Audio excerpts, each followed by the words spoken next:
HPV, c'est en anglais Human Papillomavirus. En français, c'est la famille des Papilloviridae humains, qui sont des virus qui touchent spécifiquement les muqueuses de l'homme et de la femme, qui sont des virus ADN, et c'est une famille qui est extrêmement large. Il y a environ 200 génotypes de virus HPV, et sur ces 200 génotypes différents, il y en a une centaine qui infectent et qui sont pathogènes chez l'homme, et une cinquantaine qui sont oncogènes, qui peuvent développer ou faire développer chez la femme et chez l'homme des cancers. Alors pourquoi est-ce qu'on parle de papillomavirus et pourquoi c'est important dans la semaine de la vaccination?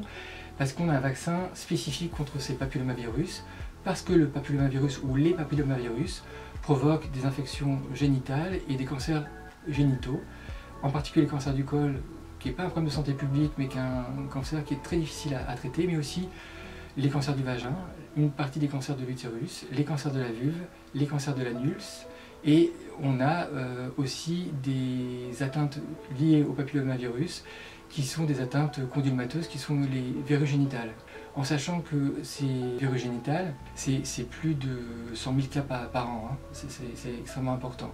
Alors que le cancer du col, c'est 3 000 cas par an, avec environ 1000 morts par an. Donc c'est pas la même échelle, c'est pas la même chose. Et entre les deux, on a les atteintes liées au papillomavirus, qui sont les atteintes précancéreuses, qui elles posent des problèmes de santé publique, parce que c'est 45 000 cas par an.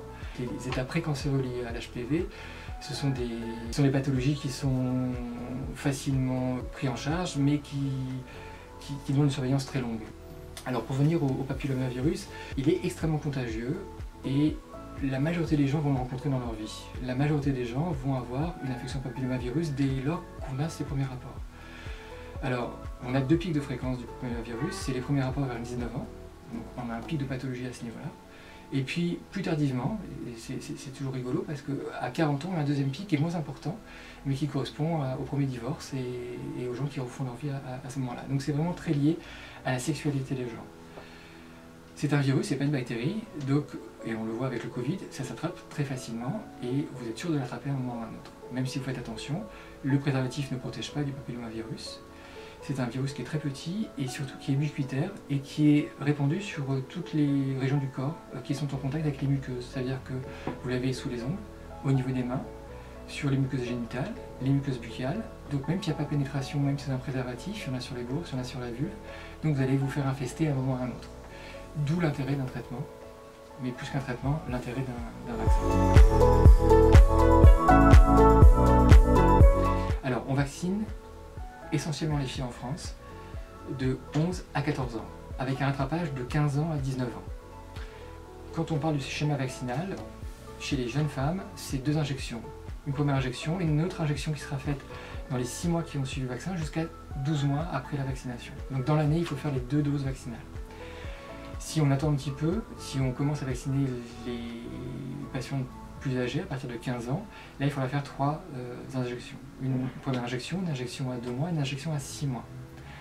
Depuis janvier 2021, les garçons sont inclus dans cette vaccination, avec le même schéma que les femmes.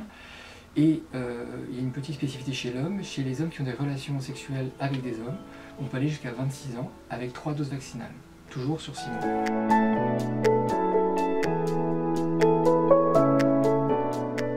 99% des cancers du col de l'utérus sont liés à l'HPV, 90% des cancers du col sont liés aux souches vaccinales qui sont incluses dans le garde d'asile. Ça veut dire que si vous faites le garde d'asile, vous êtes protégé pratiquement à 100% sur le cancer du col en France, et sur les dysplasies cervicales c'est pratiquement pareil, c'est 80% de couverture totale. Donc c'est un bénéfice qui est énorme. Pour voir un effet sur le cancer du col, il faut attendre une dizaine d'années. Parce que le cancer du col, l'évolution, l'oncogénèse de cette pathologie, ça se compte en années. C'est entre 1, 2, 3, 10 ans après l'infestation à l'HPV. Alors que les verrues génitales, c'est quelques mois, c'est 3 mois à 6 mois.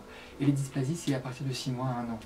Voilà, donc c'est comme ça qu'on sait que ce vaccin est efficace, parce qu'au bout d'une année, on a déjà une décroissance importante des pathologies liées à l'HPV.